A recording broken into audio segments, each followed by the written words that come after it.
On a parlé de la kashérisation des kelim pour Pessah. On a rappelé qu'il y a deux modes de kashérisation. Soit l'iboun, c'est-à-dire brûler le keli dans le feu, avec du feu. On prend soit un chalumeau, soit qu'on met carrément sur du feu, des braises, jusqu'à ce que le métal rougisse. Et qu'on prenne, par exemple, une cuillère, on tape dessus, il peut y avoir même des étincelles qui jaillissent du métal. Ça s'appelle chauffer à blanc, l'iboun, ça vient du mot lavan. Parce qu'après qu'on a fait rougir le métal, après ça, il blanchit. Ça, c'est le liboun. Il y a hag'ala. Hag'ala, c'est kashérisation avec l'eau bouillante. On avait rappelé les différentes températures possibles, kli rishon, kli sheni, ainsi de suite. La règle étant kebol'o karpolto. Tout dépend comment le keli a absorbé le chametz. Il a absorbé directement par le feu, c'est-à-dire qu'il y avait un contact direct entre le pain qui était sur la plaque du four, par exemple. Le feu, il est autour, mais le contact entre le pain et la plaque, c'est direct. Alors dans ce cas-là, puisque c'est par le feu que la plaque a absorbé, c'est par le feu qu'il faut kashériser. Mais si c'est une marmite où on a mis des spaghettis, où il y avait de l'eau, donc la marmite, elle a absorbé par le biais de l'eau.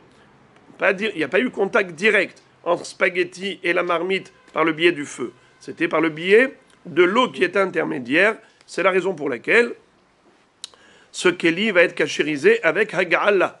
Alors maintenant, si c'était directement sur le feu, alors évidemment, comme on l'a dit, il faudra que ce soit kashérisé avec keli rishon chez al-gabé ha'esh. Un keli rishon qui est sur le feu.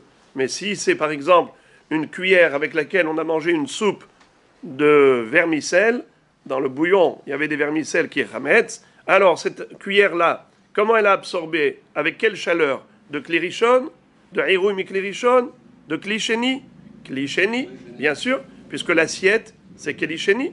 On a fait passer de la marmite, on a fait passer la soupe à l'assiette s'appelle keli sheni.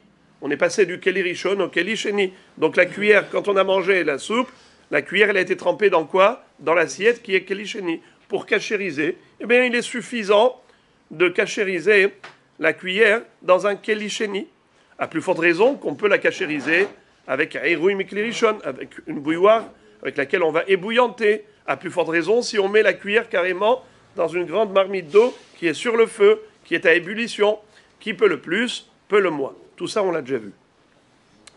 Maintenant, je voudrais m'arrêter sur un détail. Quels sont les matériaux qui sont kashérisables? Lesquels ne le sont pas? Un keli en métal, c'est sûr qu'il est kashérisable. C'est écrit clairement dans la Torah. Dans Parashat Matot, la Torah nous dit que lorsque les bénis Israël sont revenus de la guerre contre les Midianites, ils ont récupéré du butin. Dans ce butin se trouvaient des ustensiles qui ont servi à la cuisine, des ustensiles culinaires. Eh bien, ces ustensiles-là, si les Juifs voulaient les utiliser à des fins personnelles, pour cuisiner dedans, il fallait procéder à la kashérisation. La kashérisation, comme on a dit, Kol asher yavo ba'esh, ta'aviru ba'esh, ba'maim, ba'maim. Et là-bas, la Torah nous parle des matériaux. Elle parle de bédil, barzel, oferet, nehoshet. Tout ça, ce sont des matières métalliques. Donc la Torah elle-même nous dit que le métal est kashérisable. Donc une casserole en métal, en cuivre ou en plomb ou en fer ou n'importe quel en inox, tout cela qui est absorbé du chametz est kashérisable. Mais quel est le din, par exemple, des kelim en verre? Est-ce que le verre est kashérisable ou n'a même pas besoin de kashérisation? Figurez-vous que c'est une marloquette entre le Shulchan Aruch, le Mechaber et le Rama, entre le Minhag Ashkenaz et Séfarad. Les Ashkenazim considèrent que le verre n'est même pas kashérisable. Pourquoi? Étant donné que son origine, c'est à partir du sable, le verre, son origine, c'est du sable, ça a le même statut que des kelim en argile. Et les kelim en argile, qu'on appelle en hébreu keli heres, n'ont pas de kashérisation possible. Pourquoi? Car l'argile, un keli en argile, quand il a absorbé le goût de l'aliment, tu n'arriveras pas à l'extraire totalement avec la hag'ala. Tu n'arriveras pas à l'extraire totalement avec la hag'ala. Pourquoi? La hag'ala va retirer une partie du goût, mais au fond de la paroi, il y a encore du goût. Alors tu n'arriveras pas avec la hag'ala. C'est pour ça qu'on dit que les kélim en argile, que les héres, ne sont pas cachérisables. Pareil pour les kélim en porcelaine, car la porcelaine, à la base, c'est de l'argile. Alors pour les kélim en verre, les ashkénazim les considèrent comme kéli héres. Et ils disent, c'est pas cachérisable. Il faut d'autres kélim, il faut d'autres verres pour Pessah. Mais les sfaradim, ils font comme le dit le Mechaber, que ça n'a même pas besoin de cachérisation. On considère que le verre, il est imperméable. Il n'absorbe pas le goût du hametz pendant toute l'année. Et par conséquent, pour Pessah, il suffit de laver le verre et tu l'utilises. Même si ça a été utilisé à chaud. Des kélim qu'on met au micro-ondes en verre, avec dedans de l'aliment, ça a absorbé à chaud. Eh bien, malgré tout, c'est cachère pour Pessah, même pas besoin de cachériser. Tu peux le laver, et pour les sfaradim, c'est suffisant. Le bois est cachérisable. Le bois, il est absorbé, mais est cachérisable. Par exemple, prenez une spatule, vous avez remué avec une marmite, eh bien, cette spatule de bois, elle a absorbé. Elle est aussi cachérisable avec de l'eau bouillante. Kebolro, karpolto, comme elle a absorbé, ainsi, elle va dégorger. Le plastique. Le plastique, c'est un nouveau matériau. Est-ce qu'on peut cachériser le plastique? Le Rav Ovadia Yosef Zatzal dit que oui. Il dit que c'est cachérisable, même le Or Letzion.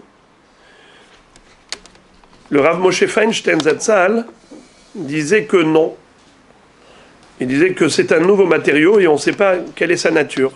Peut-être qu'il ressemble à Keli Heres. Keli Heres, qu'est-ce qu'on a dit? Qu'il absorbe et on ne peut pas extraire facilement. On ne peut pas extraire facilement. Alors, eux, ils sont mahmirim. Mais le Rav Ovadia Yosef Zatzal, le Rav Ben Zion Abba Shaul ont été possèques, même le Rav Eliashiv ont été possèques que les kélim en plastique sont cachérisables, surtout pour Pessah.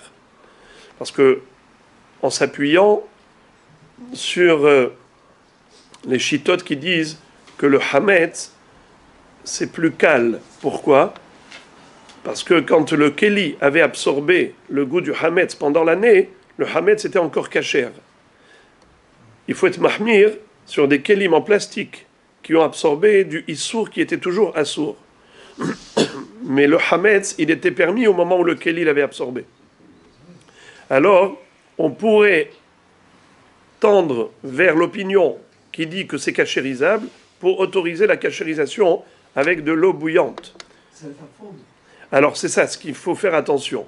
Parce que nous avons, par exemple, au niveau du kéli heres, les kélim en argile, on a dit que ce n'est pas cachérisable parce que quand tu mets dedans de l'eau bouillante, eh bien, ça va extraire une partie du goût, mais pas tout le goût. Quand tu vas cuisiner ton plat cachère, tu vas avoir le goût qui restait dans les parois. Question. Pourquoi on ne dit pas que c'est cachérisable avec le feu? Mais du feu dans le kéli en Heres, du charbon et tout ça, et des braises, et tu le cachérises. Pourquoi on n'a pas dit que c'est cachérisable avec le liboun? Parce que nous disons que l'homme ne voudra pas cachériser avec du feu convenablement. Pourquoi? Parce qu'il aura peur d'éclater son kéli. Comme il aura peur d'éclater son kéli, donc il ne va pas faire le liboun en profondeur. Il va faire un truc léger, un petit liboun léger, juste pour dire voilà j'ai fait, et finalement il ne va pas bien brûler le kéli. Et pourquoi il ne va pas bien le brûler? Parce qu'il a peur de l'abîmer. La même chose, la gala pour les kélim en plastique, il y a plastique et plastique. Il y a du plastique qui est dur, il y en a qui est souple. Le souple, il peut s'abîmer, il peut se déformer avec l'eau bouillante, si nachon, et vous avez celui qui est plus rigide, que celui-ci ne va pas s'abîmer. Alors, celui qui est rigide, c'est sûr qu'il est cachérisable, avec de l'eau bouillante, nachon, mais même celui qui est souple, il faut voir, parce que le maître Au micro-ondes, par exemple, quand vous mettez des kélim en plastique souple au micro-ondes, eh bien, ils se déforment. Mais si vous mettez juste de l'eau bouillante dedans, et après vous reversez, c'est bon. Par exemple, si c'est comme ça qu'il l'a absorbé, il n'a pas absorbé dans le micro-ondes, qui était klérishon chez Al-Gabé Ha'esh. Il a absorbé parce que vous avez mis dedans quelque chose de chaud. Là, ça ne s'abîme pas. Il a absorbé en mettant dedans des vermicelles chaudes. Et bien maintenant, vous le nettoyez et vous mettez dedans de l'eau bouillante, quelques secondes, et vous versez. Il n'y a pas de risque que ça s'abîme. Donc, dans l'absolu, le plastique, selon les poskim sfaradim de nos jours contemporains, même d'après Rav Eliashiv, pour Pessah, les kélim en plastique sont cachérisables. Je rappelle un dernier détail concernant la cachérisation, et ça c'est un détail, j'allais dire le plus important, c'est que tout kéli que l'on veut cachériser, il faut le nettoyer convenablement, à fond. C'est-à-dire, si je veux faire la gala et mettre de l'eau bouillante, alors il faut que le kéli soit propre, il soit nickel.